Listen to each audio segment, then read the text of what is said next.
Hello and welcome back to the Overwatch Pacific Championship English broadcast. We are in week 9, day number 3.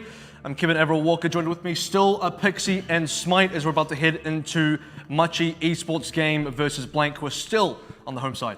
Yeah, it is Blank's day today. They do finally get one at this sort of later juncture in the tournament, but you know what, congratulations to them. They've well earned it, and they are making the most of it, already taking out AHQ.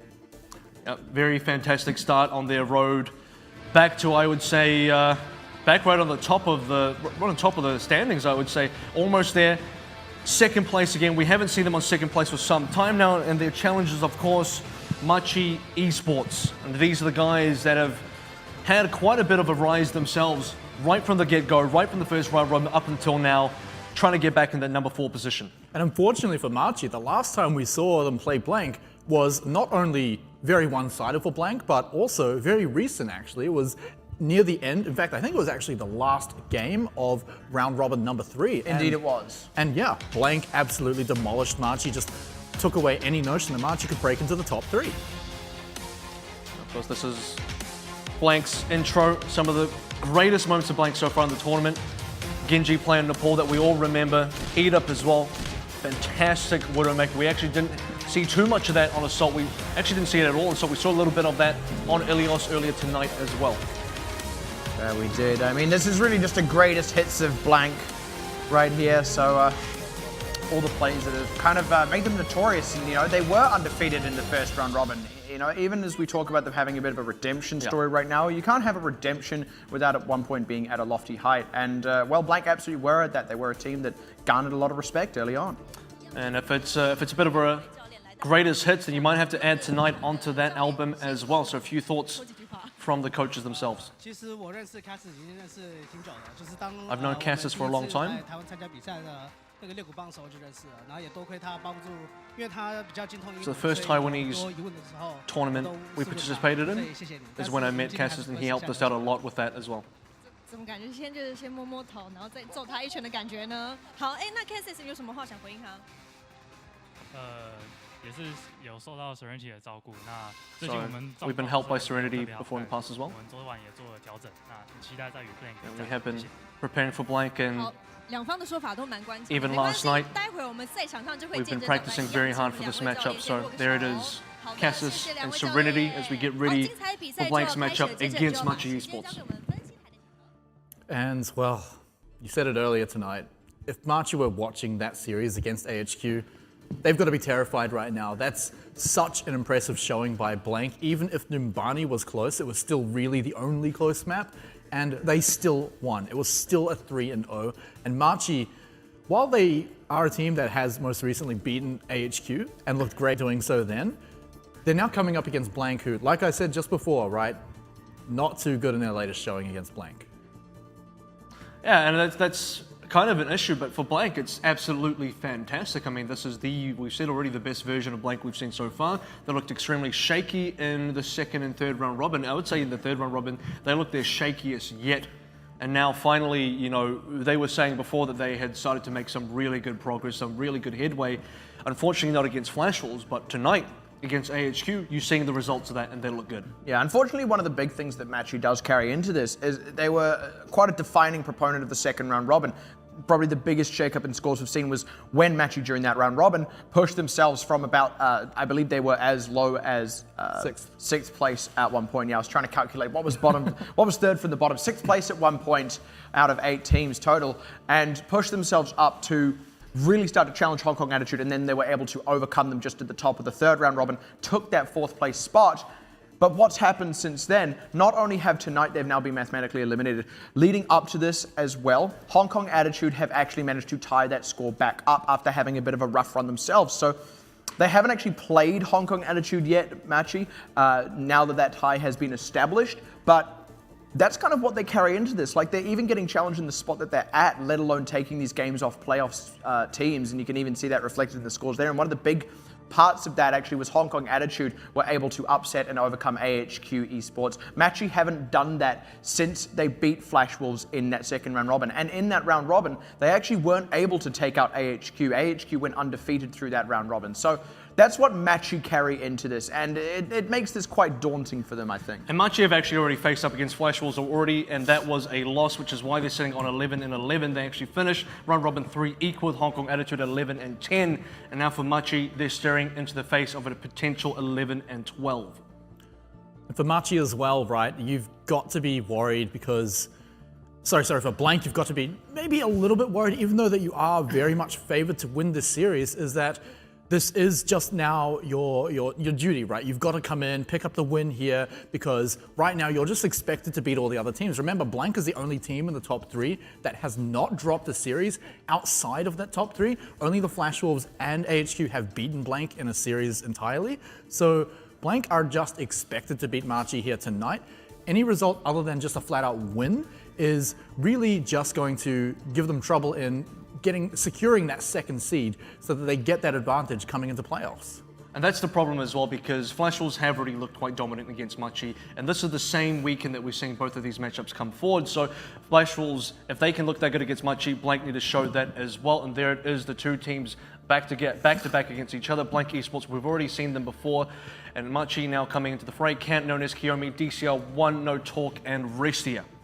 Machi are quite an interesting team right now because they're starting to display a lot of the same flexibility that we're kind of praising Flash Wolves and AHQ for, and we've been praising it for both of those teams. This is just sort of more within the last weekend. I mean, based on the fact that it shows a lot of diversity coming into playoffs. The same is true for Machi in terms of the diversity, but I don't quite get that added bonus of, confusing other teams, basically overwhelming the potential competition coming into playoffs. It's really just something they have to carry through this entire round robin, and that flexibility can be both a help and a hindrance in that regard.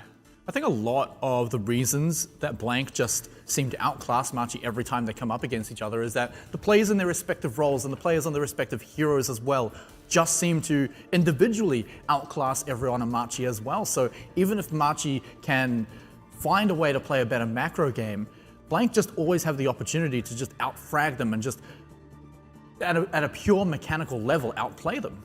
I do also feel, by the way, just Machi have a bit of a similar issue to AHQ right now, where they have quite a variety of people who do play Tracer at times. It often falls onto Nonez, but honestly not always. And Kant is the main. Yeah, Kant right now, it seems to be kind of holding down the fort for that one. But same issue again. I mean, it's kind of bounced around players at different times. Right now it is on one particular person, but at no point has it ever really quite felt like it's on the same level of players like Bacon Jack, and more importantly, who they're about to come up against in I Eat You Up.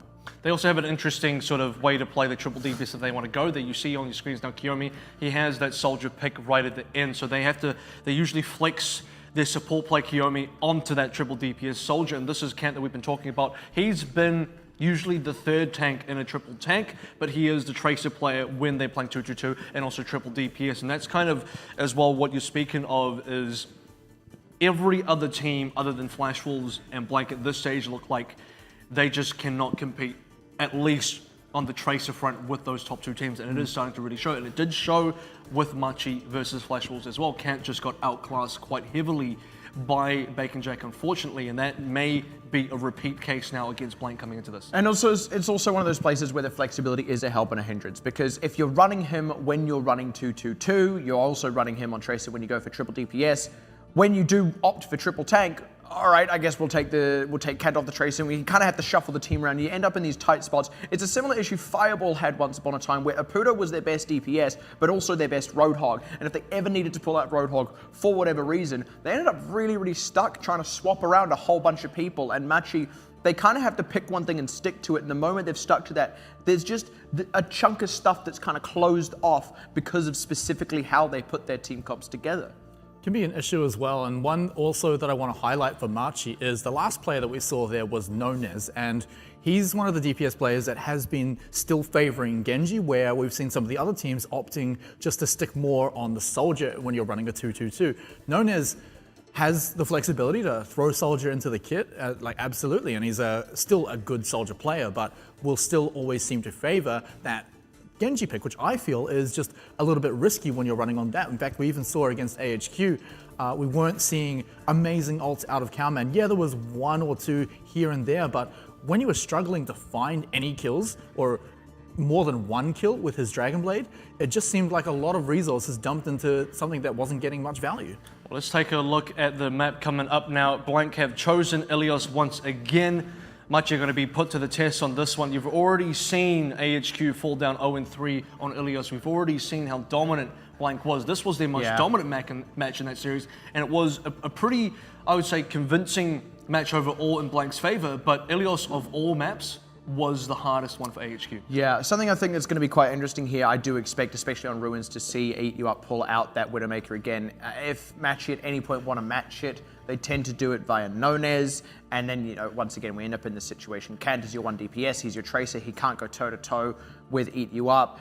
And I feel like things could spiral out of control. They kind of lose Widowmaker as an option here because of that kind of head-to-head we were talking about. And just by the by, because it's worth mentioning, jumping off what you said, Smite, they do have a really great Soldier player sitting on the bench in Rai, and they haven't pulled him out since we saw him early in the tournament because of basically communication issues in the team. They feel he doesn't actually talk enough during their games. They haven't obviously been able to fix that problem in time, and you can't help but feel that if they were able to deploy that, they could fix a ton of the problems they're having right now with Nonez stuck on Genji, with Kan having to be the Tracer. They could deal with a lot of those issues. To be honest, Nonez and Kiyomi both pick up the Soldier as well. And this is the part of the thing here is that when you really weigh the teams up, we really weigh the members up, Rai doesn't bring enough to the table to really take Nonez's spot. He doesn't bring enough table either on the Kant department because I don't think we've seen a Tracer out from Rai. And right now, Kant just plays the best Tracer on the Machi squad. Hardly seen anything out from Rai. Yeah, well, we actually just hardly see Rai in general. But when we did, this is kind of taking a bit of a look back in history now. But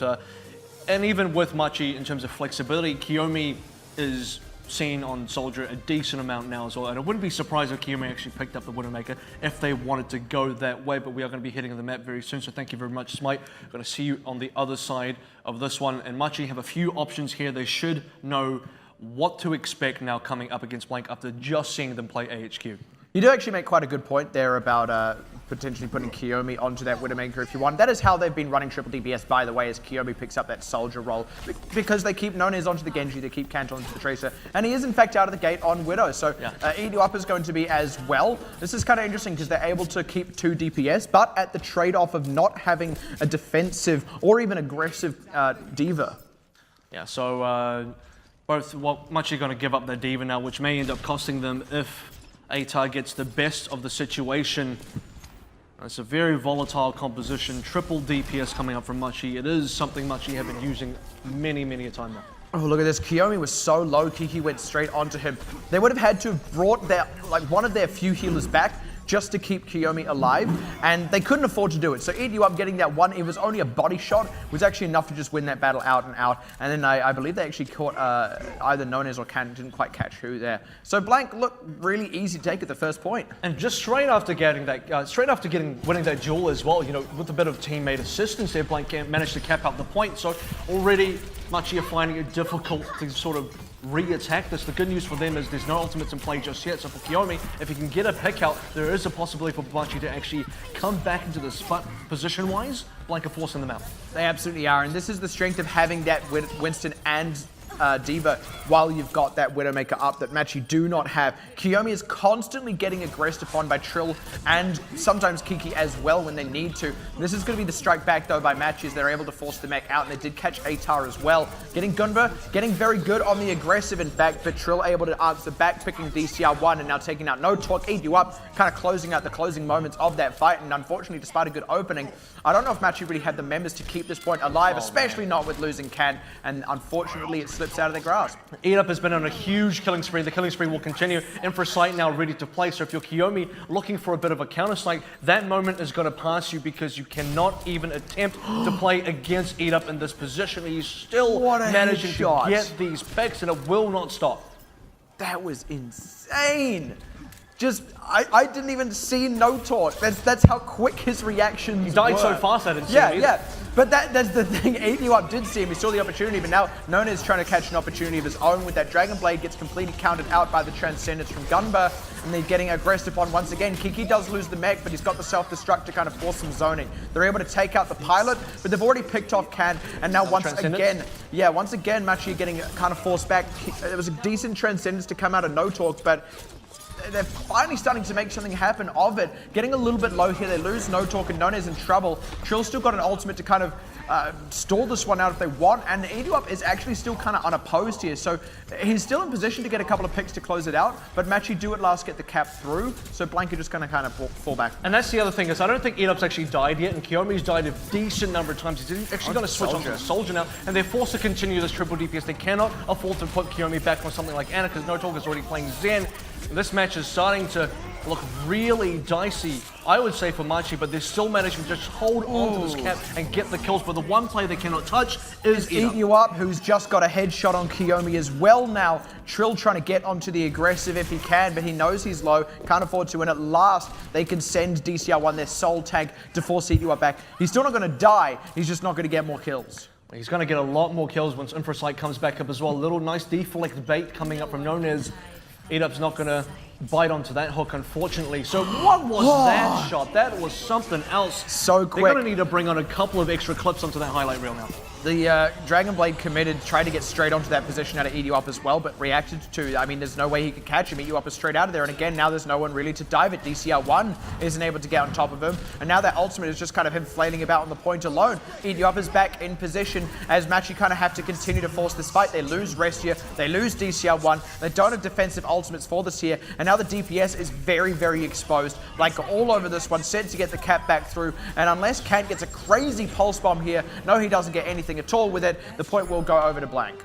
The only thing crazy about that game was I eat you up on the Widowmaker, and Kiyomi realized very quickly he could not challenge. In fact, what was really astounding about that matchup was Kiyomi died a decent number of times, not even to IE you up. He died to the other members from Blank. The pressure, the counter Widow pressure was so intense. Kiyomi had no ability to get any kills. So for a good majority of that game, his Widowmaker did nothing. The worst part about Machi's lineup was they were forced to play triple DPS after the Widow as well. They couldn't change onto another support. No Talk was already on the Zen. Already looking a little rough for Machi out the gate. Looking to maybe pick up a Pharah here on Well. Change things up a little bit. Would not at all be surprised to see this in Blank. They did actually run that exact same thing against AHQ after they kind of got beaten out by AHQ's dive. So see how well they can react to the Pharah. Difference here is Atar's already onto the Soldier. If Atar was on Genji, this would probably go a lot better. Atar's going to be very happy just to see this pharmacy come. Better for Machi, you mean? This is good for Blank. Yeah, it's very good for Atar. Atar is going to be happy to see the pharmacy coming out, for sure. Yeah, as long as they can kind of keep themselves nice and safe through this. And a good aggressive wraparound here by Machi, actually. But Atar's going to be able to start pumping shots up into the air here. Well, Atar's actually decently poked out of this one already. So for Blank, they actually have to find positioning here. What Machi are doing quite well is they're able to push out Blank's position, and Blank are actually having to hide inside these rooms here so they can just sort of mitigate the damage coming up from Nonez's Pharahs. And so far, Atar isn't finding an angle to really get the damage on. Maybe this is the angle he's looking for. Yeah, finally looking for it. They didn't quite close out on Kiyomi, but they did get Restia. There's the one to finally come through. That was very well reacted to by Blank, but it was not easy. I have to say, Machi had a really interesting setup, really clever one, kind of peeking the Pharah out from behind the windmill, and it did a lot of work. There was no clean shot for Blank for the majority of time for that. Well, Blank definitely in control now. 2 ultimates up, nothing for Machi, and it's hard to play a pharmacy directly into attack visor as well. You'd haven't answered Atar, and you won't even be able to answer Edop. He's been a terror on Widow. He's even more of a terror on the Tracer, unfortunately for Machi. So this Pharah so far, while they had some really good positioning earlier on, the positioning doesn't equate to any kills or objective for them. Yeah, now you're right. Once again, they're sort of up in the skies again, but they're struggling to really get the good positioning out of it. And the rest of the team can't really do much on the ground. They're going to try and commit to a fight, given that they have the res available with the sound barrier. That does force out both defensive ultimates from Blank. And now Blank with that actually do need to convert some kills. Otherwise, they could find themselves on the sour end of a rocket barrage here. Commit starting to come through for Machi. But unfortunately, losing Kant means they may be in a bit of trouble here. The tactical visor is still available for Atar as well. No res committed. So far, Blank's still definitely in control. Machi are holding on to a lot here, honestly. Nice helix is out from A to actually catch that one at the end. Gets the res finally in, so Machi there want to play. They do, but I mean, that was a bit awkwardly timed. They wanted to wait until Kant was back in the fight, but they didn't really have any good ground to hold while that was happening. So the moment the res came through, Blank were back on the attack anyway. They've still held this tactical visor. Nonez is still looking for a good rocket barrage angle. Trill just kind of dealing with the backline with this primal rage, is constantly cutting off the reinforcements for Machi, and despite committing that res, they still weren't able to find anything. And it kind of delays so much of Machi's opportunity to get back onto this point because they spend more time towards their half of the map, not even half, their third of the map, and not even getting on the point itself. This is now the corner where Machi want to try and play, but they're kind of stuck here, and they pay for it. Good heavens. That was right after DCR1 got picked by EU up landing a pulse bomb, and then No Talk's like, Kiki's like, yeah, it's cute, I can do better though. That was... I'll show you a bomb. And the worst thing is, Kant just blinked straight into it as well. That was so rough. We're sort of seeing another moment here where Machi is sitting on a ton of ultimates, 99% already for Blank Esports. There has to be a big commit from Machi. They do get the overtime. They do have the res available as well, running the sound barrier. They're trying to last out this tactical visor. It needs to get Kiyomi, otherwise it might not be able to do too much work. Here's going to be the res surely any second now. They're waiting for No Talk to either go down or get in the mech. He goes down and that cues out the res. DCR1 is still a little bit low. Nonez is still holding into this barrage. And Blank, they don't have many ultimates to go off. This is now Machi's opportunity. They had the upper hand for a moment here, but they need to find the way in. They need to capitalize off it. They lose Kiyomi, and all they've traded for it is Kiki's mech. They step off the point, and it doesn't cap through. Unfortunate start so far for Machi. It was, I would say, a better run than Ruins, but a slightly better run is unfortunately not good enough to actually get the win itself. What I could really see out of Machi there was the fact that they were stuck pretty much within their base. They had very few moments where they could really commit, and they kind of had two fights. I'll give them three fights actually. The initial opening fight where they had really good area control against Blank. This is when no ultimates were in play, so they're thinking, okay, this is where it's neutral ground. This is where we can get an early advantage. They got that, but they couldn't secure the kills. ATAR shut them down eventually, and from then on, Machi never had a chance to get back, and they sat on so many ultimates so many times. They were so scared. That's what I really felt like.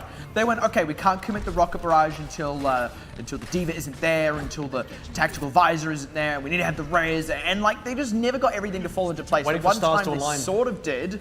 They couldn't commit to it, they couldn't capitalize because it was too deep in overtime and they couldn't get the right position for it. Now on this, we'll have to see if they can finally start to turn it around because already it's looking a bit rough for them. Trill very aggressive moves and they pick out Cad. This should be Blank's point now when it unlocks. And that was great moves from Trill as well. You see the difference here. Blank had their Winston directly opposing Machi is on the other side with Node as a soldier, but look at ATAR unopposed. Nothing's even touching him. He's getting super free reign here.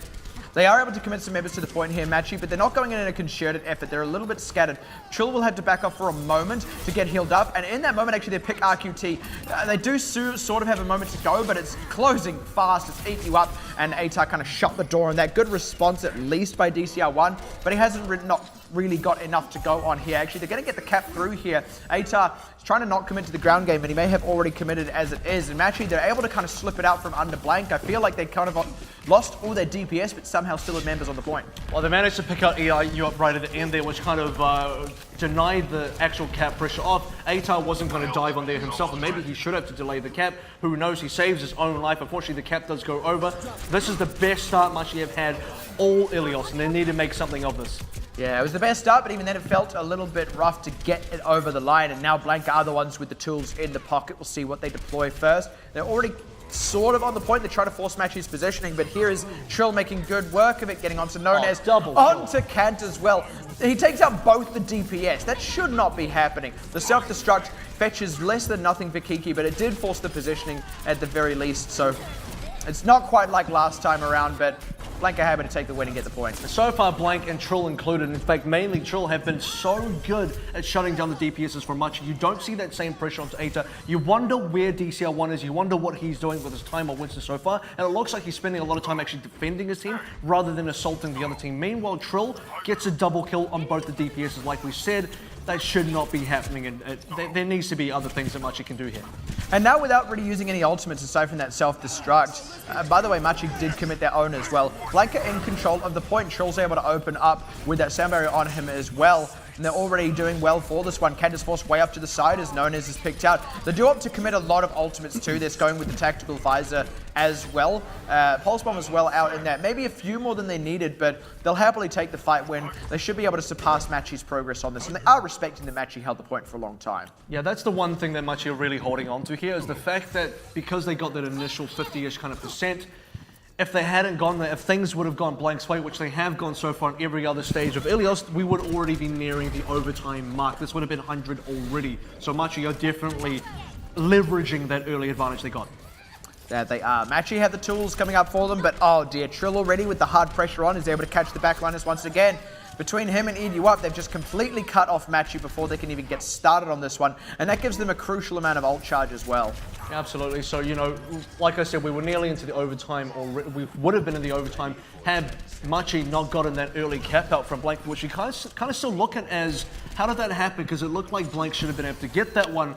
Coming into present day, though, Blank do have the control of the cap. We're nearing 80%. Machi still finding no options to break in.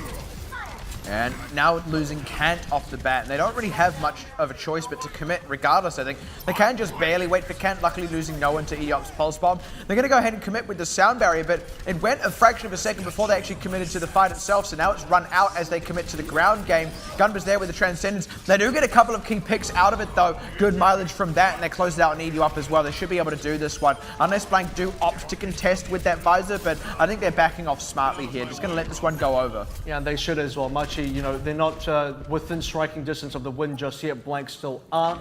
And if Blank kind of repeat any of their previous performances on Ilios so far, if they can get those early pickouts, if they can really force out Machi, put them running back a little bit. Like you said before, Machi looking like they're running a little bit scared here. That's kind of the key for Blank to be able to take care of. Oh, good Pulse Bomb in. They do stick RQT in that one, so Blank may just have to flag a retreat here. And that gives Machi a ton of time, especially if they lose ATAR as well. That would be very unfortunate. And Machi, they really are trying to make it happen. Don't quite catch it out, so Blank will be able to regroup. Blank got to give that one away, so I'm not going to fight without RQT. What they do give up a little bit here is extra progress for Machi as they head towards that 90% mark, and they have the triple ultimates as well, and they're looking to stall till the overtime. Oh dear, ATAR didn't quite catch that sound barrier. He was one of the crucial ultimates that they had. They do get a trade back onto Restia, but now this Transcendence means it's going to be very hard for Blank. Really, it's only EduUp and Trill to close out more kills, but they're going to find a couple. Anyway, they bump Kant off the point and close out Kiyomi the moment the Transcendence ends. No talk, buying a bit of time and space with that ultimate, but what he can't buy is his friends' lives back. They are short on members on this point now, and despite losing a crucial member at the top, Blank are going to strike back anyway. Opening up with their tactical visor gets matched by Nonez, and ATAR's the one who gets more mileage. That's all that really counts. Nonez finds nothing at all, and Blank do close out the map. Blank had a couple of good moments for Machi actually had a couple of good moments right at the end of Lighthouse as well. Specifically that final fight, they got ATAR super early, like you said, narrowly missed the sound barrier from RQT. That should have been one of the keys to victory for Machi to be able to take it on through, but EduUp was still alive. They had no option for dealing with EduUp, and eventually ATAR gets him back in the fight, and it's all over. Blank still managed to get the counter trades despite losing ATAR so early. That was, put simply, that was pretty phenomenal from Blank. I mean, to actually still win that fight, even when you lost ATAR, you'd already used up the sound barrier, you didn't have the tactical visor, and actually Machi at that point had more members and more ultimates, and they were still able to win the fight. I mean, it was little things like, you know, you can't kill someone through that Transcendence unless you've got something like a Deadeye. Okay, let's bump Kant off the point altogether. Let's get an environmental kill with that instead. You don't need damage for that. So with little bits like that here and there, they picked off the one guy who wasn't quite in the Transcendence. They picked off one person before the Transcendence. And then, unfortunately, Machi's ultimates got committed at these slightly disjointed times. The self-destruct was maybe a bit too late when they'd already lost members. They couldn't capitalize on the ground they gained from that, and Blank were able to kind of strike back. So Yeah, Machi as well, you know, the ultimates that they did have at the time, the starting three were self-destruct, I believe it was Transcendence and Prime Race, so they had good stalling options there. Yeah. They had self-destruct for some potential kills if they could get that, but otherwise a good zoning tool to buy more time. What they were buying was a lot of time. Unfortunately, they weren't able to get enough done during that time, and eventually ATAR respawns. If they had gotten some extra picks, convert that initial pick out on ATAR into something more, that might have been a map win, or at least a stage win rather, on Lighthouse for Machi. Unfortunately, not the case, as Blank are going to pick up their first map victory here. Again. There were some good moments for Machi in there. I think the biggest one that you guys noticed was on Well, the starting position for it, calling out what Blank's team composition was likely to be, throwing ATAR on that soldier, and they kind of funneled them into that alleyway at the back, using the windmill for a whole lot of cover. And also, at that distance, ATAR's damage fall off is going to be a significant amount, because, I mean, maybe you could take out a Farah on your own if she was on her own, but of course there was a Mercy there too. So you're not likely to actually kill the Farah there or the Mercy, simply because there's just too much healing there. So instead, Blank were forced to go around a different way. So I'd like the approach coming out from Machi. That decision was pretty well done, but unfortunately for them, it's not enough. You need to be doing that all the time, and then also still be outplaying your opponents. I think that's the big thing there as well. I mean, they set themselves up well. They had Blank kind of in this box. They'd done everything you could tell they were intending to do with that team comp, with that setup, and then what didn't happen is they didn't convert kills. And that happened, sort of went on for so long. Eventually, I feel they got maybe even a little bit desperate, and they sort of went, all right, come on, we should really be starting to get some kills. They kind of gave Blank just a little bit of room to maneuver, and then they kind of slightly mismaneuvered Nonez, on the Farah, and suddenly Blank just kind of blew it all wide open, and this plan just crumbled before Machi's eyes. And it's really unfortunate, because honestly, one kill against any member of Blank would have actually had that go the complete opposite way, in my opinion. And this is the thing that Machi are really missing out on, because they get these small advantages, whether it's positioning, maybe an early pick out, and like even when they do get that early pick out, and that's probably one of the better advantages to start things off with, especially if it's against a guy like ATAR. And across the board on all three stages, if they ever get a little bit of a leg up, they kind of just fail to secure that into anything meaningful, whether that means, you know, additional kills into a team like that then gets them objective, because at the end of the day, what they need is that objective. And then surprisingly, they managed to get the objective in situations where we didn't think they could. So on Lighthouse, in that very scrappy initial fight up, which Blank looked like they had the early advantage on, Blank kind of hopped off the point. Machi kind of got it right from under them, and then 50% was what they held it to, which was a significant amount of time for Machi to have, because like I said, when Blank got it back and got it to 45, that would have been 95 for them otherwise. It was almost like Blank sort of went, all right, we've got them, let's step back and regroup a minute before we fully commit to this, so that when we're on it, we have all 6 members and they can't really dare contest. And in so doing, the 2 tanks of Machi went, the point's open, and just kind of went in and took it. That's kind of what happened there, and then got that stretched out to 50. Blank were very slow-paced, I feel, in fighting back onto that point as well, which is a little bit to their detriment, because, I mean, let's say that had it been, you know, AHQ or Flash Wolves or someone like that, heck, even at this point, I would argue Hong Kong Attitude, who got that first point, taking that extra time, if you then fail that one fight, you can suddenly find yourself 0 to 99, and you've got no choice but to go. All right, so we are going to get past Ilios, which is Blank's, well, first of all, Blank's pick, but also we talk about Control being one of Blank's, if not their best game mode. This was going to be always the hardest opening for Machi to deal with. We're about to get into slightly calmer waters. If we're looking at a whirlpool, it's still pretty tough though. You get it, you know, it's a difficult place to be, and eventually Machi are going to get sucked in if this keeps going the way it is. Well, they get to pick up the next map, which is going to be hybrid. There's clearly a few options, but I don't think they're going to be like AHQ, who can confidently say, yeah, we can take Blank on Numbani. So instead, they've got all these other options. I think Eichenwald is realistically actually on the table. We've seen Machi on that map a fair amount now, especially over the last round robin, where I'm not going to say they did fantastically, but they didn't disappoint significantly on that map either. So Eichenwald definitely still an option for Machi, I'd got to say. I think it's an interesting bar though, isn't it? I mean, they weren't bad at it. Like they weren't great, but they weren't bad. I mean, it wasn't disappointing. Well, where else are you going to take Blank, right? Yeah, and unfortunately that's what Machi are kind of staring at here, because you're completely right. You can't really take them straight to Numbani itself. Maybe you try and take them to King's Row, but I mean, if you just think in sheer terms of level playing fields when we talk about maps like King's Row, you can't help but feel like Blank are just going to be that, you know, 5-10% better than Machi in every measure on that map. You want to try and find some way of tipping the scales. Heck, maybe it's even Hollywood, but even then I think there's too many unknown quantities for both of these teams, in fact, in the head-to-head on Hollywood. So I think Eichenwald is a very, very real possibility. I think it says a lot when you're kind of stepping in Machi's shoes and you're thinking, well, there's not a lot of maps we can actually go to here. Most of the maps feel like they're off the table. And it's when you're really forced in the position where it's like, maybe our best shot is Eichenwald, you're already sort of backing yourself into a bit of a corner there. The map pick does in fact come through. It will be King's Row, so they're not going to play defensive or passive or into the corner. They're going to go right head on directly into blank. It's going to be a head-on collision between these two teams.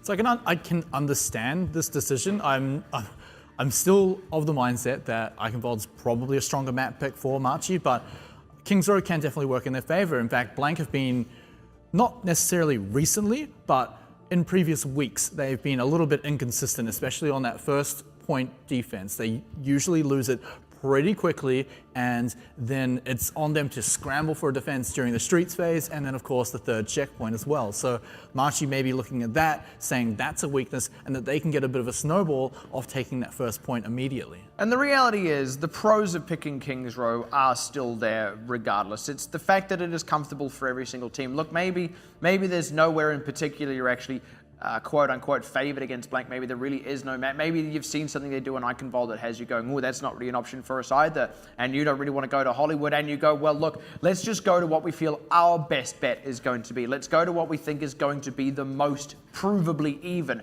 And that is the arena that King's Row always provides. And on Control, that tends to be Lijiang Tower as well. So that argument is always going to persist for those two maps. So even when we do see that picked out, when we think it's unlikely, it's not unsurprising. And don't forget, teams going into these matches beforehand, they know, of course, which side they're going to be starting on, which means they know which maps they get to choose from. So if you're blank, you've already chosen Ilios as your map of the day that you've practiced specifically for this weekend. And if you're Machi, maybe King's Row is just that map on the hybrid pick that you've practiced. King's Row, you knew you were going to pick this all along. Despite any results that were going to come through, you were always going to go to King's Row. So that may have just been the case for Machi as well heading into this weekend. Yeah, absolutely. I mean, you know, you do have to prep for this matchup in some regard. You do have to take whatever you can get, and you know, when you're on the away side, that is that second map pick. And if you're already 0-1 down, and you know, that's the thing, you maybe even pick this going, you know, you plan your strategy, like what if we're 0-1 down, what do we do, what do we pick, what do we go to, and why? You do have to have a very detailed and very honest strategy for what you're going to do there. So maybe this is just playing for that even playing field, or maybe this is very much planned. Hard to say, but we will find out. So really looking forward to finding out what exactly much you're going to do against Blank here, because right now Blank is a very known quantity in terms of, I could probably guess their lineup right now. It's going to be Tracer, Soldier. Pretty sure Blank are not going to do anything different to the 2-2-2 they're pretty used to by now. And for Machi, if you know what Blank are going to do, similarly to what we saw in Ilios, if you know Blank are going to play the Widowmaker on Ruins, what was your plan? Their plan was to play the counter Widow with Kiyomi. That unfortunately failed. That put them in a really bad spot. Now you're going into a completely fresh map, and still you should have worked out Blank to some degree. At least on a very macro kind of level, right? I think you're completely right, and that's the thing. I mean, with that in mind, what do Machi even want to try and do here? I wonder if this is actually going to be a Widowmaker, to be fair. It could just be, you know, sitting on one at the base. I think that's the swap off. Yeah, that's the swap off anyway. So, because the thing is, right, you know what Blank are going to run here, but it's not like when you pull out that Widowmaker on Ilios. This is just quite a standard thing to run on King's Row anyway. It's hard to have that same kind of answer. Well, I mean, Blank are playing in many ways kind of like Flash Wolves, where they found the one composition that really works for them. And this is the one that you see on screen here with maybe Gumball and Zenyatta if it was a different map. But for Machi, they're basically playing the exact mirror with that Zenyatta on attack. So it's going to be Machi going onto that high ground, looking for a bit of positional control. Yeah, and already Kent getting a little bit pressured off to the side. Wow, more than pressured. Ilios winning that 1v1 is absolutely massive, because now he's kind of got a bit of free reign to try and take out Kiyomi if he wants. Kiki getting similarly pressured, but dissimilarly in that he doesn't go down. He's actually able to safely retreat. Machi are able to stay alive in this position long enough for Kant to probably rejoin them, but never mind that. He comes around the corner straight into the butt of Atar's gun, and now Machi are just going to have to go into full retreat on this one. They can't really try and hold this ground. Unfortunately, Nonez is a little bit isolated in this, so he is going to go down as well, and Machi are going to lose a ton of time. Gotta say, that's a real feels bad, man, for Kant, because he just respawned, and straight away Atar finds it with a rocket melee combo. So, I mean, ouch, man. Like, that really sucks. Ouch. You just respawn and instantly sent back. And not only was that instantly sent back, that was also the death knell for that initial setup for Machi. So that's about as heartbreaking as it can be, that your double deaths are the reason for that. Well, Kansas trying to even things up a little bit, but he's just kind of losing the duel. Does force Ida back. And now I wonder if Machi are going to go for the same setup again. It does look like they are preparing for that. They will have to play into ultimates. The Nano Boost out onto Trill. This is exceedingly common now, landing that onto the Winston. He's trying to just force the positioning in this corridor because he has the ultimate to go off as well. It goes deep, finds rest here. And meanwhile, Machi's tanks kind of getting pressured out front of this one. Now Trill, he's got a corner catch onto DCR1, trying to close it out. Doesn't quite make it work just yet, but there he goes as he goes back into the normal form with the Tesla Cannon. May lose his life for it. No, he's able to get out as well. And Kant's not able to really get anything on the side here. Sure, he's still there. He hasn't been killed, but he can't do anything. Hotel. That was a really weird situation. I'm not too sure if you saw what Hotel was like. He was trying to outrun Kant with 10 HP, and Kant was trying to look for him, and neither player could really find each other. Eventually, though, ATA connects onto him, so all that kind of setup that Machi were doing, they went for that high ground play again. They kind of got forced out by Trill, who eventually got the 2 kills, and Machi are finding it difficult to find a position that kind of works for them. Which way are they going to go? Do they stick to the ground now? Because so far the high ground has not been working. They do have ultimates to work with this time. That's the plan, but Eat You Up is trying to hamstring it already, getting aggressive. He was sort of hiding in the statue there, and then the aggression again comes out from Trill. They're really giving Machi a hard time as they try and get onto this point, forcing the ultimates out of them, and they're trying to sort of continue forcing the ultimates, as it were. They want to be the ones in the driver's seat here, Blank, and they absolutely are. Now the sound barrier out of them is going to force the sound barrier from Machi once again, and the point still hasn't really gone any particular way. Now Nonez commits his tactical visor, ATAR commits his with a nano boost. He's trying to get himself past this Diva, having a bit of a hard time of it, but finally committing to the ground game here. He may even just have to go for the Diva itself. Nonez getting pressured out, though, means even though ATAR didn't find much, Blank is still kind of in control of this. Oh, they are, and they still a few Machi members available here, so Machi may be able to turn it around with a couple of kills. They start get with the respawns. RPG, and you're right, the respawns do actually favor Machi here as well, so that's something they can work with. The fact they've already got more than 1/3, looking for their second third, and might just be able to push this one out for his team. Yeah, unfortunately, they're not quite able to get it over the line right at the end here, Blank. They're starting to get their last few members on the point, but Machi have got the full rack of respawns. Each up getting a good catch, never mind. They come out swinging, my goodness. Were Machi just not expecting that at all? They gave Blank enough time to get all the way back onto it. They did at least get a third, but they've only got 10 seconds. Some of those respawns are only just going to come through. But that was pretty, very unfortunate for Machi because they had such good control there, but eventually Blank just sort of grouped up, got their members back on, and this is the final fight, already in overtime. And they can't do a long setup. They can't try and contest ATAR's positioning properly. They do take out Eat You Up at the start. That does bode well for them. Transcendence running as well kind of negates out what ATAR can do for the time being, but the trade back is there onto Kant now. They get 2 members. This could be the open up, and they've just barely squeezed the cap through. Blank had to kind of cede that ground a little as Gunba and ATAR were still up on the high ground. That did not feel comfortable for Machi, though. I didn't. They had to go for a full reset into a push, double kill from the Helix Rocket, known as really pulling out through for Machi towards the end there, capping into overtime. We've seen teams just get it over the line at the end as well, and the pressure does not end here because with only 2 minutes left, they have to get it a decent amount of distance to actually get through the entire Streets phase. Blank have ultimates to play with, and they're going to go for, I would believe, an early defense.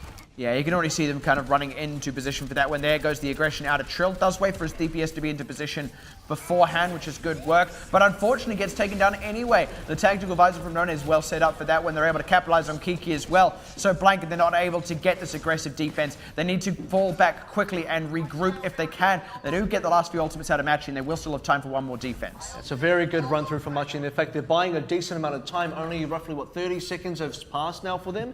So Blank had the opportunity to get that holder on the bookstore. They're not going to get that. This is now another 1v1 duel.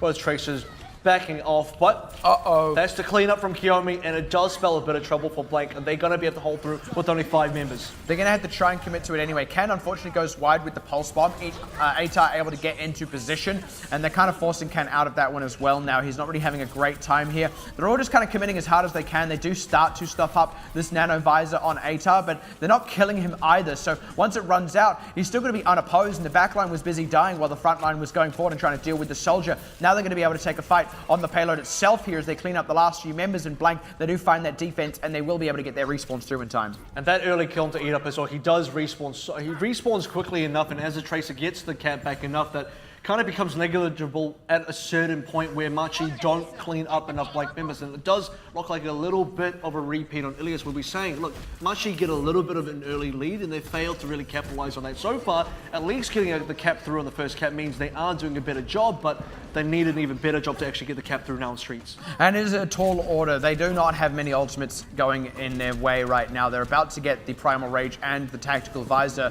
There's a lot here from Blank to kind of absorb it if Machi aren't careful, and Nona's already getting pressured out off to the side.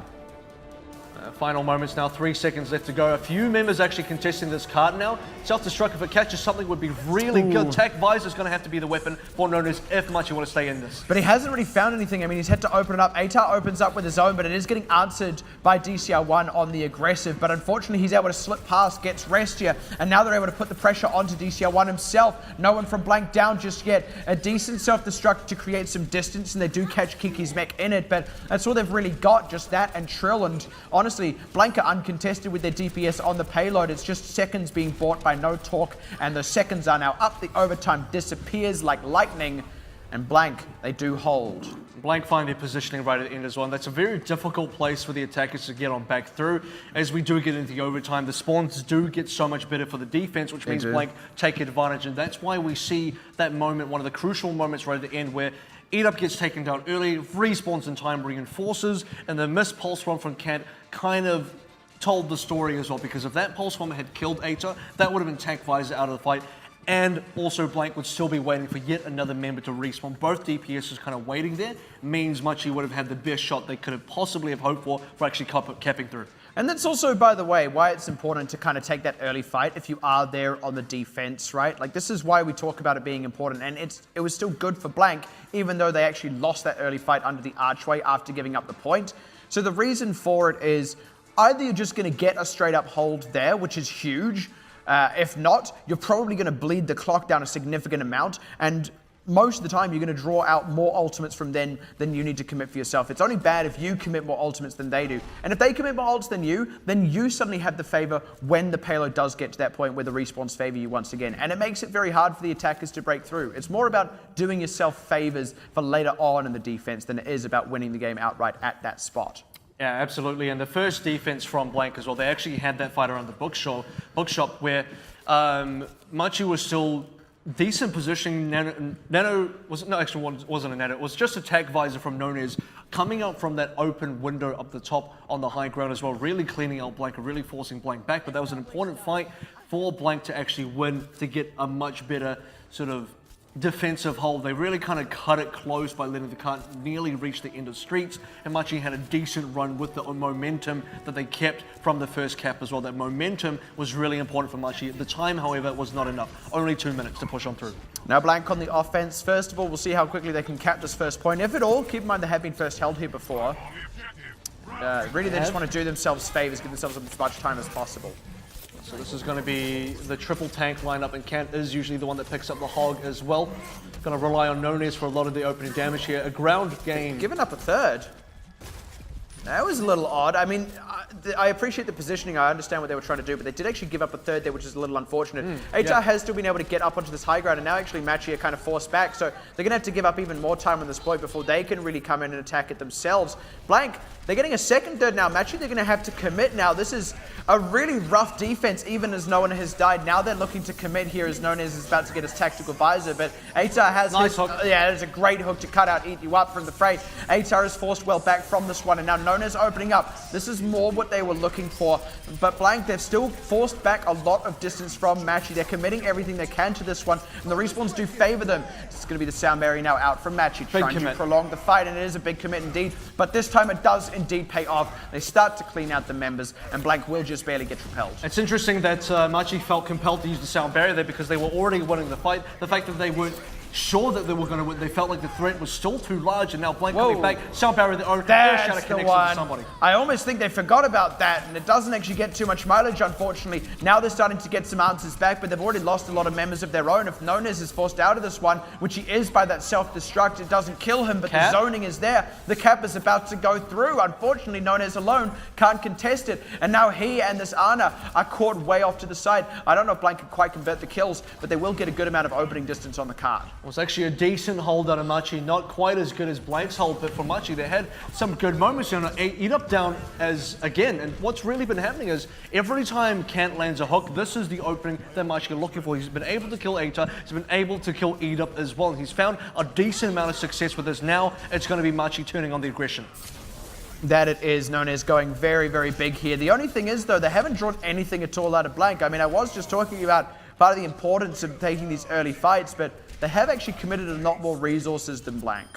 Well, Blank, they lose time. So Machi is trading. That is the key thing, yeah. Blank is, Machi is trading ultimates for time here. They still have the whole hog to work with, which is going to be decent, but playing into a lot of ultimates from Blank as well. Transcendence being a big one to block out all the damage, and of course you have always had to deal with the Diva Matrix as well. And here comes Eat Up looking for the stick. He does get the stick, and it gets onto Kiyomi as well. What a great member to catch. Now Blank had the space to do this. Without that grenade, it's really hard to keep all three tanks alive at once for just the lone rest here. DCR1 getting picked in that. Kant kind of getting forced back and bumped around. They do take him out, and all they get in response for it is Kiki's mech. Blank all over this one, and they will get the payload underway. And somewhere in there, Kant actually used his whole hog. We didn't quite see what happened, but it doesn't look like a lot came out of that. I would assume it was Kiki blocking it up with his Matrix. Gumbo didn't even have to use Transcendence, so that says a lot. The threat wasn't big enough from Machi that Blank even felt like they had to use their defensive ultimates there. Now trying to get the payload moving. Machi really have to defend early here. Now it's late, but it's early. They do not have any more ground to give. It's late, but it's early. Sounds like 5 a.m. for me. It could be late, it could be early. I'm not too sure which one it is. Tag Visor from Aita is going to be very important for Blank to sort of push this one on through. For Machi, though, this is the final stand. Yeah, they don't really have too many resources, but they're going to be able to use a chunk. There we go. Good Earth Shatter to catch one or two. They close it out onto RQT, but losing Kiyomi is very unfortunate. Nonas didn't find enough with the Tactical Visor here, and they committed the sound barrier as well. Now it's on Blank to kind of strike back and counterattack. They did it to use the Transcendence during that, but here's Atar opening up. They bump back Nonas. He's not in this fight anymore. Good positioning by No Talk. The Matrix blocks the entire Tactical Visor, but they're not getting much more for it. They pick DCR1. Good zoning created by No Talk using that mech, but there's no more members here really for Machi, and now No Talk, he's kind of cut around alone here, and Blank, they have the sound barrier to commit. The nano boost goes onto the mech to try and buy time. No such luck. Blank push it through, and that's 2-0 up for Blank. And unfortunately there, No Talk, while he did Matrix out the entire Tech Visor from Atar, no one could actually knock Atar off the high ground. There was no actual threat towards Atar's life, and that made a big difference. And you see, from the sort of the third person shot right at the end there as well, all of Blank just in position to win. Atar set up on the high ground. The rest of the tanks were in front line as well. Eat Up was on a good flank as well. So it was just Blank really setting themselves up to clean it up right in that final push. Excellent play. And that is happening so much, by the way. You've really hit the nail on the head there, and I mentioned it one or two times, probably more actually throughout, not just that, but also on Ilios as well. They are committing resources to Atar, and they are shutting down the ultimates. They're shutting down the nano boosts that are committing to him as well, but he's not dying. He's alive, and he's still there, and he's still Soldier, and he still pumps out a chunk of damage. And what Blank are doing is they are actually killing Nonez when they pressure him, and that is all the difference. That's why Atar seems to constantly be going off. And that's kind of the difference between, you know, looking back at the HQ game as well, is Dizzy was getting killed, specifically by the tanks, or even by Eat Up as well, and Atar for the most part was being kept alive, and where HQ really came out on top was when Atar went down. That didn't really happen all that much for Machi. The few times Atar went down at King's Row, one of them was due to Kant on the Roadhog getting a nice hook, and a couple of other times, you know, unluckily on some of the failed attempts to hold defensively, where Blank actually lost their defensive hold. So I mean, other than that, Atar was just running free. The other good moments that Machi had, and even AHQ in their series, was when they managed to kill Bacon Jack, and the biggest moments that those happened were on Machi's defense, right? And that was all from Kant getting those hooks and actually killing you up quite often. So when that happened, that should have been Machi's moment to strike, and it either was, and they went for it, and it didn't quite work out, even with the numbers advantage, or they just threw absolutely everything at a fight that they're still likely to win, where you don't have to throw everything at it. Like, a nanovisor combo is something you use when 6 players come up against 6 players, and you need to win that team fight pretty convincingly. when you already have a numbers advantage and you're already routing them back underneath the archway at the very start of the second checkpoint, need I remind you, Nanovisor probably not 100% necessary. Yeah, it's nice to very cozily win a fight, but that's something they could have used later on in the Streets phase. Yeah, you're right. A lot of good hooks landing onto Bacon You Up. Bacon You Up, yeah. I may have to be slept fair. on it. I would. I'll be honest though, I can hardly even fault you for it because we actually compare the two so often. That's the thing, and we do really feel like they are quite equivalent traces right now. It does actually feel like a bit of the same sometimes. And that's the impact as well, because the difference here is, unfortunately for Kent, and it was a very prevalent on Ilios, where Kent on the Tracer, even I would say on King's Row, wasn't able to compete with Eat Up, losing the duels. The big one, King's Row attack, right? Where Machi wanted to go for the high ground setup, immediately Kent taken down by Eat Up. He respawns, immediately Atar takes him down again. That was so rough to watch too. It was really difficult. I mean, for him, it's just like, wow, I cannot believe I just died on spawn. It's one of those moments where you sit there and you just sort of take your hands off the mouse and keyboard, like. And then you swap to Hanzo. Yeah, you swap to Hanzo and you end. You blame your team. Yeah, well, you know, we're going to be swapping to Assault fairly soon. It's going to be Blank's pick again. Machi so far, they're trailing Blank 0-2, and this could be the final opportunity for Machi to get themselves in, or Blank are going to take out their second 3-0 of the night. We'll find that out when we come back after this break. Welcome back again to the Overwatch Pacific Championship. We're about to head into map 3 in Blank Esports versus Machi Esports, and it is currently 2-0 in Blank's favor, their second 2-0 lead for the evening. Yeah, and this was exactly where AHQ just found themselves. Blank, they opted to take AHQ to Volskaya and won it there. I wouldn't be surprised if we see the same. I wouldn't be at all. You know, like I said, Blank have a set map that they've got to play tonight. For Control, that was Ilios, and for Assault, it may as well be Volskaya. Yeah, I don't really see a world where we don't go there unless they feel like they can utilize the Widowmaker a lot more on Temple of Anubis against Machi specifically. But for now, I'm just going to stick with the assumption that we're going back to Volskaya. Blank are very confident on the map. Did Blank lose to Machi once on Temple of Anubis, actually? That may have happened. They got double capped. No, twice. they actually lost. They actually lost. actually lost. So that would be a reason not to go to Temple of Anubis. Well, or it would be a reason to go to Temple of Anubis and like prove that like, no, this is never happening again. That was the old Blank. And that's the thing, that was also Blank at the time, where they were sort of inexplicably dropping Assault to, you know, every man and their dog, but they are just going to go back to Volskaya. Yep, the tried and true, what we basically predicted here. It is what Blank have practiced. It is what Blank have prepared. Oh my god, calm down, Genji. Oh, he dived into the That's what low grav Genji is. Now needs healing. Man, that Genji, he took way too many steroids. He just like wakes up, has 5 coffees, gets on a plane to Volskaya, and just jumps out the window, starts darting around. That's what You don't even need to use a plane. You fly just, that. he just keeps dashing. Dash your way there. Well, I mean, Blank are about to dash their way to victory, I think, because at the end of this, it's hard to see for Machi the way they can win. The good news for them is, at the end of the day, Blank, this is not their best game mode. They did just beat AHQ on it, which is a very good sign for them, but they need to continue winning Assault for it to really be a game mode that Blank are in control of. So if Machi are going to come back anywhere, it is most likely here. Machi are still fairly comfortable on Volskaya, so it's not like Blank are picking this map as a specific map that's just great against Machi. They're picking it more that, again, it's the map that they've practiced for their home day, so it's much easier to just efficiently train for that one for your 2 games in a row. And while Machi will be comfortable on it, yeah, Blank is still going to be super favored on it. Machi still have the opportunity to pull something out here because they've also just seen Blank on the map itself. And Blank are already a team that you can very effectively estimate what they are going to play, what team compositions they're going to run, even to the point of where they're going to be standing when you come out the gates. So with the most recent match as well already fresh in Machi's minds, they've got about as much information as you can possibly have against a team like Blank. And they can look at what AHQ did and what went wrong in that as well. And basically not fall prey to the same mistakes. That's also a crucial thing because AHQ weren't able to get it over the line. And you can sort of put yourself in the shoes. You can go, look, if we were in that situation against that team, what would we have needed to do differently to actually take out that win there? So that is the other thing Machi carry into the. So you're kind of right. Look, they have to turn it around here.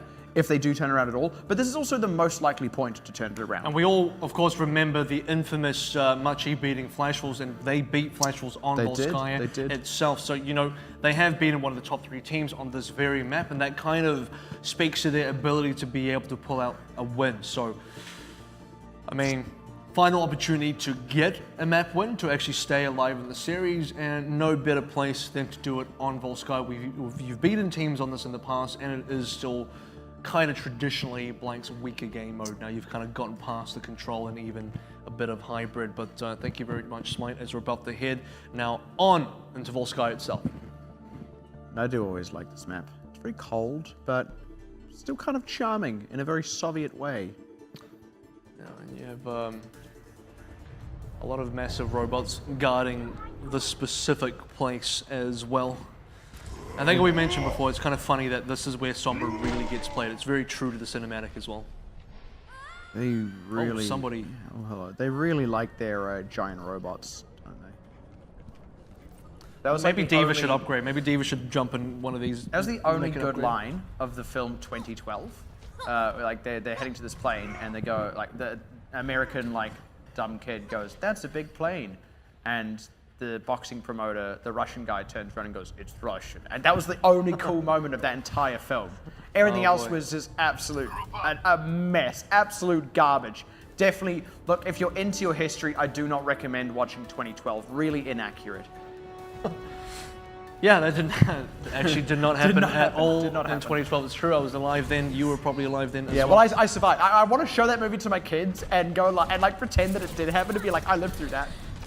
Well, look, let's see how much you can live through the series because, again, 0-2 down. Trill's waiting in the wings. Unfortunately, didn't accomplish too much on the side there, but now he's going to go for the jump finally. Yeah, he's going to get in behind, and the Diva's like, "Oh, where did you come from?" Able to get in behind that one, now kind of getting the pressure onto Restia, but no kills being brought up just yet for either squad, in fact. But this does give the Sombra here a good amount of time to get the EMP up. Yeah, and Nagamba's already on 52%, so he's doing a pretty decent job here. Going to look for the flank on the side. Machi do need to make something happen. They get the high ground on the opposite side to where Blanca roughly holding.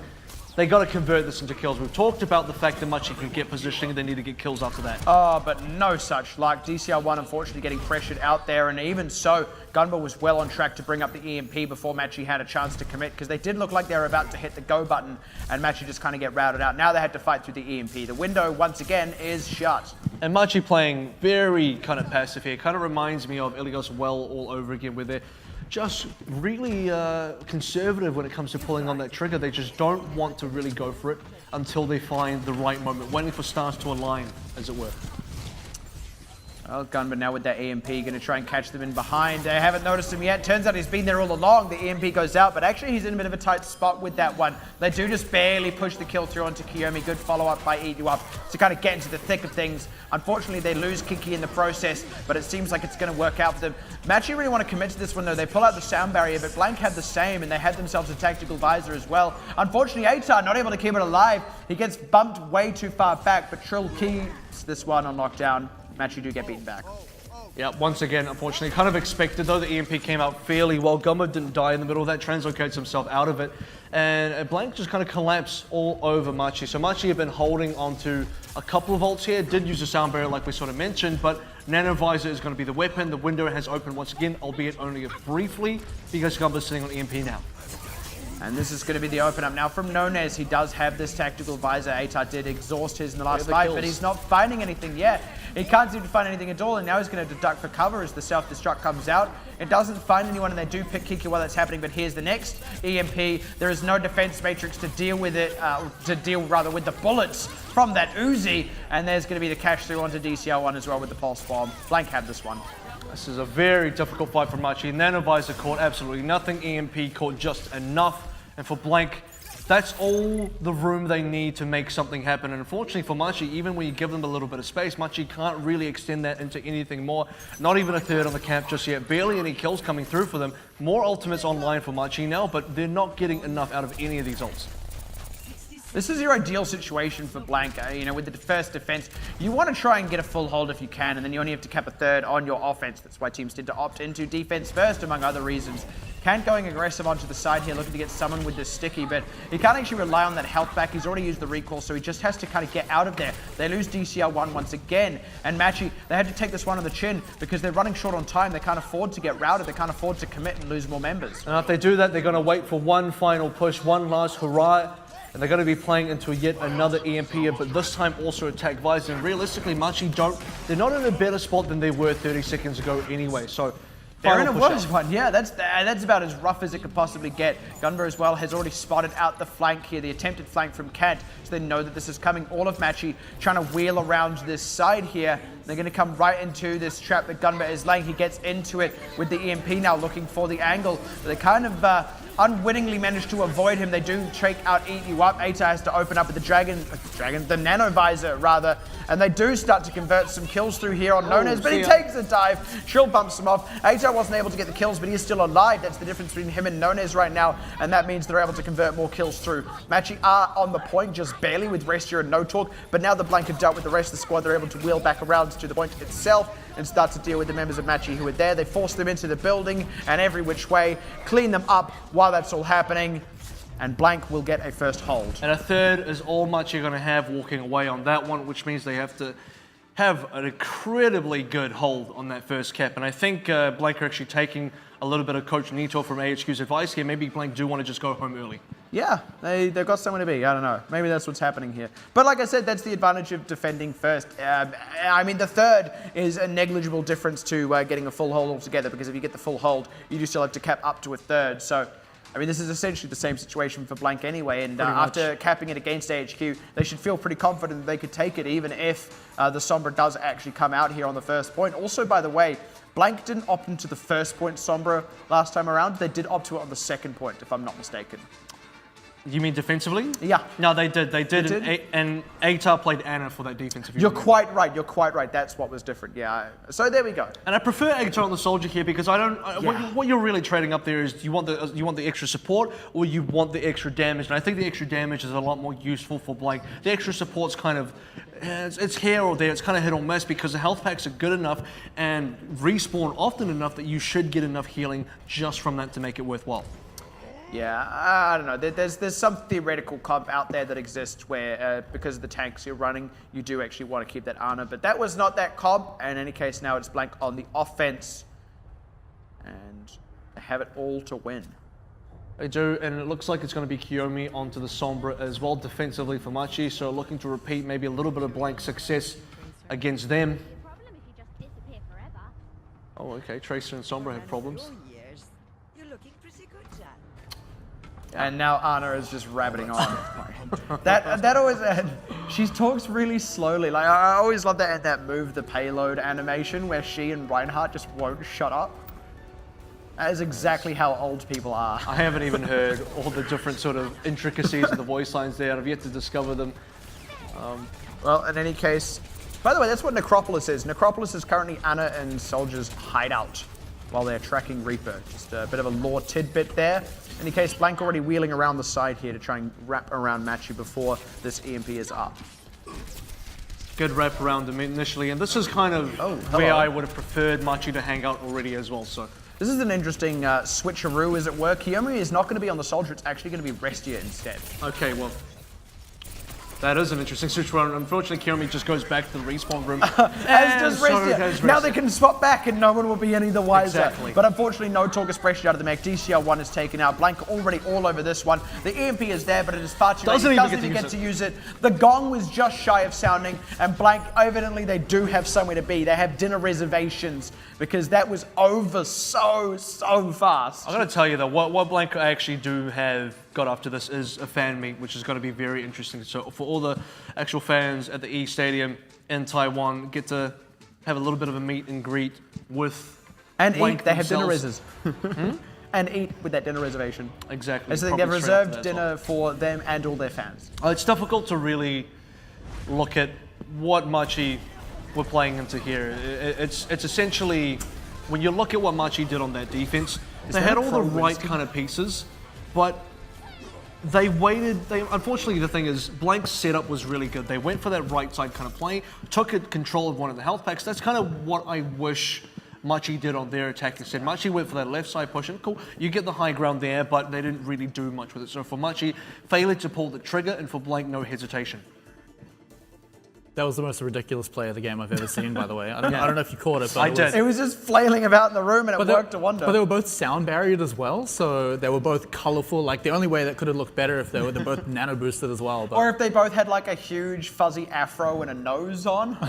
Because it did feel a little bit like that. Just turn the saturation of the game all the way up. It's a fun time. All right, well, very quick and resounding 3-0. I would actually say Volskaya was one of the more dominant Blank maps. I would say King's Row was definitely the closest one. And as far as Machi having taken Assault of Blank in the past, well, that's in the past, because right now this is the best Blank we've seen so far. Very clean 3-0 altogether. And in a similar vein, actually, the 3-0 against AHQ had a bit of a similar beat to it. Control felt like nigh on a shutout, with one sort of glimmer of hope there for AHQ. Machi had a bit of a similar thing. And then Escort was actually the one that came closest. Numbani did actually come very close, and there was definitely potential for it to go into time bank as well. It was a tight match. It really, really was. And then Assault, unfortunately, the defense from Blank just ended up lasting way, way better. It was way, way stronger than AHQ's. And actually, that's what happened there. So maybe their way of kind of shoring up the problem they had with Assault was actually they've just got a much better defense. They don't have to worry about having those situations where they can't quite seem to break second point. And then while that's happening, while they've got that strength in the back pocket, they can continue working on breaking through other teams' defenses. But two very similar looking series. It might actually be a case of Blank specifically focusing on Volskaya, and that's a good way to sort of approach Assault, where it's like, we'll tick them off one at a time. Maybe now you're comfortable enough that you tick off Volskaya as a good enough Assault map for yourselves that you're like, okay, we can always rely on this map if we need to go for Assault. Also for the other teams now, maybe you avoid Volskaya against Blank. Now the way, you know, as far as the sort of home and away situation goes for Blank, Volskaya would have been the map they prepared for, and it looks like they're prepared extremely well. And you've got to say as well, I mean, in terms of ticking the maps off the list, the next one has to be Hanamura, right? They have to get that in the pocket, because come playoff time, they need to be able to take that map against Flash Wolves, who will very likely be the team to pick it, because if I'm not mistaken, the first best of 7 they'll play against Flash Wolves, if they make it to the grand final, of course, is going to have Flash Wolves on the home side, because, of course, Flash Wolves already there, they'll have the advantage. So, yeah, the long and short of it is that the third map will be Flash Wolves' pick, which is likely to go to Hanamura. And of course, you know, already on the back foot, Flash Wolves, if they do in fact finish number 1, which they look like they are, they're going to have a decent advantage going into the grand final. Let's take a look at the updated standings. Now, Flash Wolves still sitting pretty at the top, and Blank coming in with 2 match wins, sitting now at 19-5. And unfortunately for AHQ, now dropping 18-6 right behind them.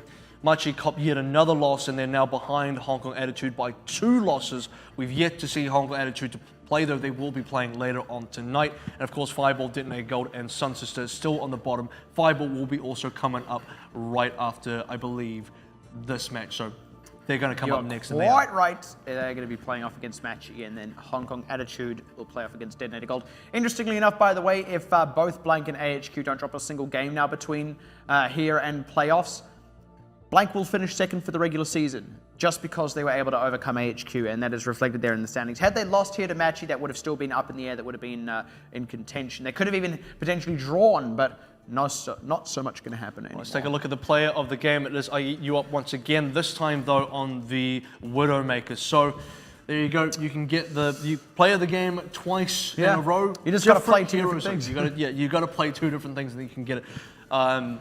Well deserved. No, definitely well deserved. Ilios was pretty disgusting. It was mainly for that one sequence of plays on Ruins, but it was a crazy sequence. Yeah, and the head-to-head as well against the other Widowmaker. That's the other part of this here as well. I mean, we did actually get to see that against AHQ very, very briefly as well. So the fact that he is not only the stronger Widow, like not only is he, a good Widowmaker, he is also the stronger Widowmaker against those 2 quite solid teams. I think that makes a very well-deserved man of the match. Yeah, absolutely. I think teams need to be able to really look at, really need to consider that now going up against Blank again. You really do see why they pick Ilios, and they have always got that Widowmaker in the back pocket as soon as we get to Ruins. So Ruins is going to be something that a lot of teams will be fearing when they go up against Blank, and you kind of just have to fear Blank in general now, looking at their standings and looking at how good they are already. Yeah, like I said, second place finish for the regular season is about as good as it can get, given how much Blank seemed to struggle throughout the middle stretch of this tournament. It does look like Flash Wolves is set to go for another 7-0 run though. It does, it does. Well, I mean, Flash Wolves, they've already played Blank, AHQ, and Machi. Yeah, so that's really their best competition. Hong Kong Attitude are the only team left who have any kind of realistic shot at beating Flash Wolves, and even that seems like a dream that I'm just making up for myself right now. It's a very outside chance, to be sure. Exactly right. Flash Wolves, you're correct. 7-0 is very much on the table, and to expand on that as well, Blank and AHQ have also got most of their tough matches out of the way so far. Now that Blank has taken on Machi, AHQ's beaten Machi, I believe. Yeah, with that being said, AHQ will have to get their revenge on Hong Kong Attitude. That's something AHQ got to be able to fix up because they dropped that match to them in the last round robin. And while AHQ are past most of their top tier competition, Hong Kong Attitude still does stand in there. But we are going to go into the post-match interview, and this time it's going to be with the player of the game, Eat Up, translated by Serenity. 先跟大家打声招呼。大家好，我是 Blank Esports 的 IU。原来你会说中文，好，我吓到了，没有啦。She was surprised he 有 could 两个 speak 问题想 Chinese. 要反问你，就是你在夺命女呢， Me 在 too. 废墟的时候状态其实非常非常好。假使对方也使用夺命女，状态跟你一样好的话，你该怎么办？ Today you performed really well on Ilios and Widowmaker on runes. How would you deal with an opponent's Widow if they're also very, very good? I guess the main thing when it comes to 1v1 Widow is positioning and just praying that you land the shots, I guess. And a lot of the snowballing can happen from the first rollout. If you get a good rollout, then you're going to get walls first, and you can just snowball up that. So. 他是说在多米女对多米女的比赛那个对锋间的话，他们那个最主要的就是你当你多米女的站位。第二个就是地图刚开始的第一场团战，如果多米女那个一边的夺命女先杀，或是那个先赢的这一场团战的话，有防守方的优势，然后也是会第一个拥有那个他们的那个透视，然后就对赢这张地图就有很大的优势。其实我们线上的观众啊，跟现场观众也很想知道说，为什么会一直想要使用Ilios这张地图呢？一直使用，是不是有什么重点啊，或者是想打来练习用的？Why do we keep picking Ilios? I guess honestly the main reason we general pick it is because my Widow is really good. But I guess after picking it so much and getting a good win rate on it on scrims, I guess it's one of our maps now. So yeah, we had good practice on it. 说他是因为他的夺命女非常优秀，所以玩废墟的话，让夺命女都有很高的胜算。我们在练习其中的时候，因为我们的那个Ilios也是我们最强的地图之一，所以我们现在也就是这就是我们精通的地图之一。我们还有一个问题想要问，就是教练啊，其实，在第一张图的第二个点啊，那时候的 nice play 就是那个精彩的画面重播，其实是选择了 A 塔，可是那个时候画面其实他并没有杀了很多人，反而是就是像 Kiki 啊，他自爆了3个人，这怎么看你？Kiki 他在Ilios第二点那个水井的时候，开一个大招，这个自爆。结果收了3个人头，我都我也很意外，说为什么经常桥段是 Kiki got a triple kill on Ilios well, but he didn't get the play again. 开个战术锁定也没有真的杀到人，但是有做输出，但是我还是觉得意外，就是 Kiki 的那个大绝应该才是精彩重播，但是就是 Kiki 这个玩家他主要的目的就不是杀人，他是玩防守的，他就是Serenity saying Kiki's main goal was not necessarily to kill players, but to buy time and also to zone out the other team for positioning. 在队伍里面的那个地位非常非常特殊，因为他也是话最多的其中一个选手，所以他提供我们，Kiki also 他也给我们，他 a 也 lot of 是 good 就是他 communication. 活泼很开朗，所以大家跟他一起玩的时候就很开心。然后他对于大局观跟那个什么时候要进退。做的也都很好，所以Kiki 是一个非常好的玩家。好，那现在应该导播都听到你的抗议了，希望下次可以好好看一下 Kiki 的表现。那其实经过了这2场比赛，你们主题日都已经赢下来了，目前几乎已经笃定是第2名了，这个怎么看呢？ So you're already the second 目前以 place. 战绩来说，我们现在胜过 A 区，现在是第2名。只要未来这2个最后这2个礼拜的赛事不输给其他的队伍的话，我们就是第2名了。 So if we 但是就是看看 continue on win 闪电 streak 狼会不会输给其他这些队伍 and 的话， not 我们 lose 就 to 可以 any other 有机 teams, 会 we'll 争夺 keep 第 the 1 number 名。 2 spot. And 所以 we'll 现 be 在是坐 watching 着 to 看戏 see 的心态 how 就是了。 Flash Wolves do as well for the rest of the round robin. 好，谢谢 Blank 教练，也谢谢 IH 接受我们的赛后访问。那下午的比赛就在这边告一段落 Interview 了。 from both Serenity and You Up, and maybe we'll get the couch interview after that as well from the teams, but that is essentially it. Yeah. Serenity has to run over to that couch now as soon as he can. What's interesting is Blank are now saying, look, Ilios is one of our maps, and it does seem that way. I think that's the coolest part as well. And, Eat You Up, he doesn't have to be humble about it. It's primarily because of his Widowmaker, and I think that's a fantastic reason for Blank to start picking it up, because it does cause some different team comps to come out for players to actually have to deal with Eat You Up specifically. It almost demands a Genji, or at the very least the attention of the tanks themselves. Yeah, absolutely, and for Blank as well, it kind of really gives them advantage at least in one of the 3 stages. So for Blank, really, they can just focus on the other, they can focus on Well and Lighthouse and just really shore that up, and they can make sure that Ilios is kind of an impenetrable map for them. So that's something that they've kind of got in the bag now that's starting to work very well, and I'd like to see how Flash Wolves actually go against Blank if they go to if they go to Ilios at all. Yeah, I suppose AHQ did show a very small weakness there on Well in how well their opening skirmish went when they were running the dive, but it was reacted to by Blank. So yeah, already they're kind of shoring up what small weaknesses they seem to have. Yeah, cool. And now we're going to head straight onto the couch. It is going to be with Aita and I believe no Nez. Aita from Black. 我是 Blank 手指教练。好，我们今天也是很开心可以邀请到2位都是使用源氏的高手来 So we've got 2参加我们今天的这个访谈。 of the Genji 那我们今天 players 的主要目 here, 的 and also 就是因为毕竟2位都是队伍上玩源氏，而且甚至都是 carry 位的选手嘛。那我们就是问你们一些有关这 you both play 个，就是 Genji. 围绕在这个角色上面的一些 What we 问题 really 啊。 want to find out today. Since the 2 players here are the main Genji players for the teams, and also the primary DPS players, so they'd like to ask you a few questions about Genji.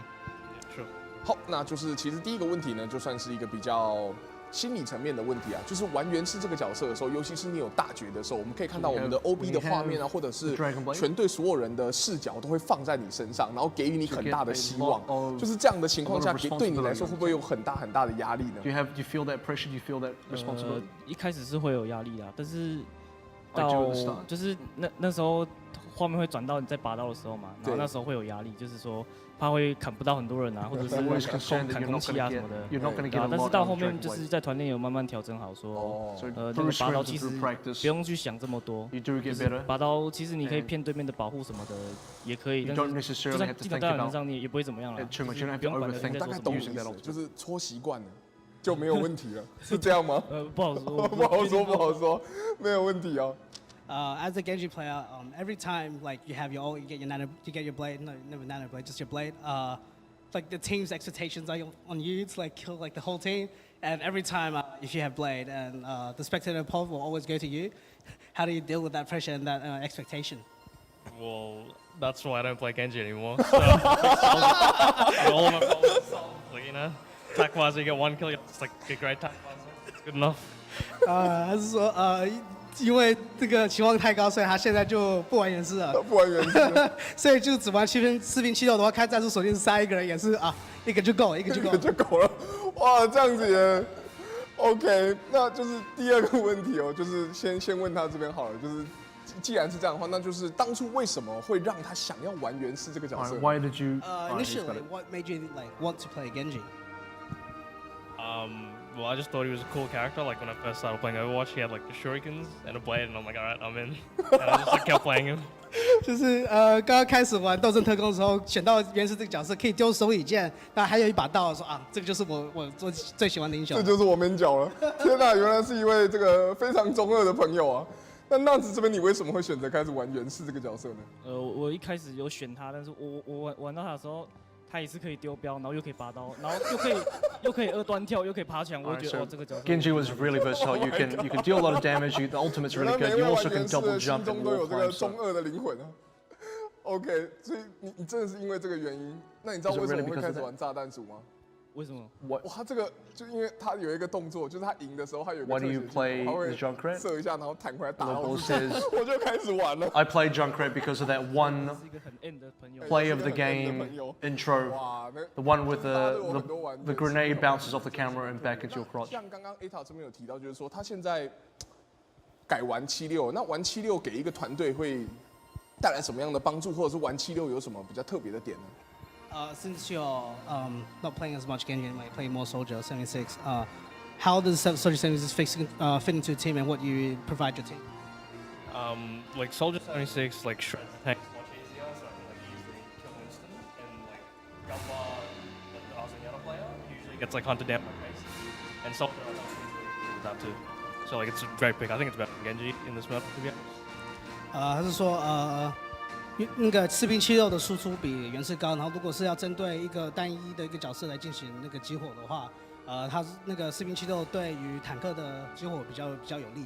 还有就是因为现在这个 meta 就有很多就是也是玩刺客阵，所以就有很长就是有闪光或者是之类的刺客来抓，然后当士兵76的话，可以比较有去保护我们的后排。